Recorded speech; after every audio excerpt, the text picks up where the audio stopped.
Hey everybody, what's up? This is Joseph Flahiff, and you are in the Entrepreneur's Starter Kit. Today we're going to talk a little bit about some of the principles of success, things that you need to have in place in order to push towards your own personal success. I'm very much about principles because when you start with principles, you can develop your own methods. And I'm not a believer that every method is for everybody, but I am a believer that there's certain principles that underlie that really do apply to everybody. So these are some of the principles that I keep in mind when I'm thinking about setting up a system, getting my business going, getting my day going. So first of all, focus. Focus is so critically important. I'll talk in a whole section about the concept of multitasking and what we can do about that. But we have to maintain focus to get stuff done. Otherwise, we're entrepreneurs. Come on. We suffer very badly from the shiny object syndrome. And whatever the next thing is that is beautiful, we just kind of gravitate towards it. And we're always looking for great ideas, which is one of the benefits of being an entrepreneur. It's important for you because it allows you to come up with those amazing ideas, right? You are probably uniquely gifted in combining odd things and coming up with something new and different that works better. That's awesome, but it's also your detriment. So focus, focus, focus. The second one is progress, and specifically measuring progress. So one of the fundamental human needs is that we are continually making progress. If you're not making progress, we feel depressed. We get depressed. You look at people who are depressed, and some of the signs of that are lethargy and a feeling of not having anything, getting anything done, and unworthiness, and all of those things can be tied back to. I'm not a psychologist, so I'm not trying to do any psychoanalyzing or anything. But I think about if I'm making progress, I don't feel that way. If I know that I'm making progress. And how do you know if you're making progress if you don't manage it, if you don't measure it? So you have to know what you're trying to accomplish, and you have to measure your results. What's your scorecard? How are you measuring results? Is it cash coming in? Is it number of email list subscribers, or number of Facebook friends, or LinkedIn connections? What is your metric? How are you measuring progress? Is it the number of prospects you have in your queue, in your funnel, that are coming towards being customers? What is the measure? How are you measuring progress? You need to measure your progress. The third part is incrementing and iterating. So these words are often used interchangeably, and they're not the same. They have some similar properties, but they are for different purposes. And when you combine them, they can be a powerful tool. So in another video, I'll talk to you at length about incrementing, iterating, and being iterative and incremental, and when you need to use one of those three, one, the other, or the combination. Simplicity. This is probably my favorite. I think it's because I'm lazy. I say that jokingly. If you knew how many hours I worked, you'd know I'm not lazy. But I always think of myself as lazy because I'm always looking for the easier way to get things done. I think that's why I became an entrepreneur. I think that's why I went into systems analysis, why I became a project manager when I did. All the things that I do kind of come back to simplicity. A couple of fun phrases that I have around that you can jot down and put on a sticky note near you. One, done is good. This is one that my wife and I coined. I think she coined it during her master's thesis. And that when we were working on it, we were like, you know what? No one is going to see this as far as giving you a grade for it. It doesn't matter if it's A work or not. It just matters that it's done enough, and you'll pass, right? Because you will get your master's degree. So done is good. The same is true in much of what we do. You could work, and this is a problem because so many things that we work on, you could work on forever.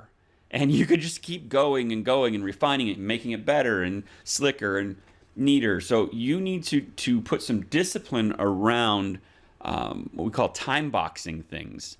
Put some edges around stuff, and don't spend too much time Don't go beyond your time box. When you are done, you are done.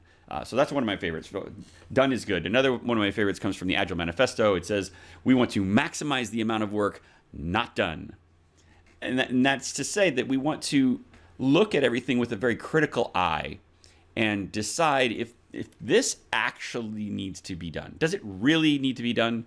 So question everything as you're going through the work that you're doing, and ask, do I really have to do this, or is it just because we've always done this that I have to do this? And if it's just because we've always done it, scrap it. You don't need it. But if it is important, then do it. So that's done is good. Maximize the amount of work not done. And another one that I've coined is I don't know if I coined it. I want to be the work I do needs to be barely sufficient. Now that does not mean insufficient. Hear the words, barely sufficient. Why would you want to be over sufficient? If it's enough that people are going to buy, or if it's enough to get the job done, then there's no need to gold plate. There's no need to go above and beyond just for the sake of going above. Now, sometimes there is, as far as interrelationships and things like that. That's a completely different thing. That's a heart of service. But what I'm talking about is in work, in business, you want to do the job that is barely sufficient. Gets the job done, good enough, and people will buy it, better than your competitors. You're there, but you're not like, and I'm going to keep going and gold plating and making it all better. No. So simplicity, done is good, maximize the amount of work not done, and barely sufficient. Those are some great concepts around simplicity. And lastly is the concept of reflecting and improving. Everyone on a regular basis should be reflecting and improving. I'll do a whole section just on this. So when I say that, I say everyone, and what do you think of? Maybe you think of work. Everyone at work should be reflecting and improving. All my employees. No, I mean everyone. And when I mean everyone, I mean every group. So couples should be on a regular basis reflecting and improving. You should come together as a couple and say, hey, how are you doing? How are we doing? What are we doing well together? What are areas that maybe we need some improvement in? And what can we do about that? What are some things that we'd like to do more of? Or what are some things we would really like to do less of?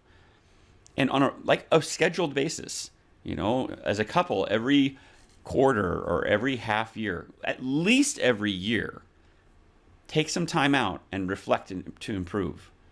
And then at the end of that kind of process, think of something you're going to try to do that next time and improve. As a family, right? If you have kids, if you have extended family, maybe you have grandkids living at home, maybe you live whatever, you're in a dorm, you have dorm mates, make a specific time where you come together and say, how are we doing? What can we improve? Is there anything that's bugging you or bugging me? Can we clear the air and make sure that we're all on the same page with everything? And the same thing goes for your business.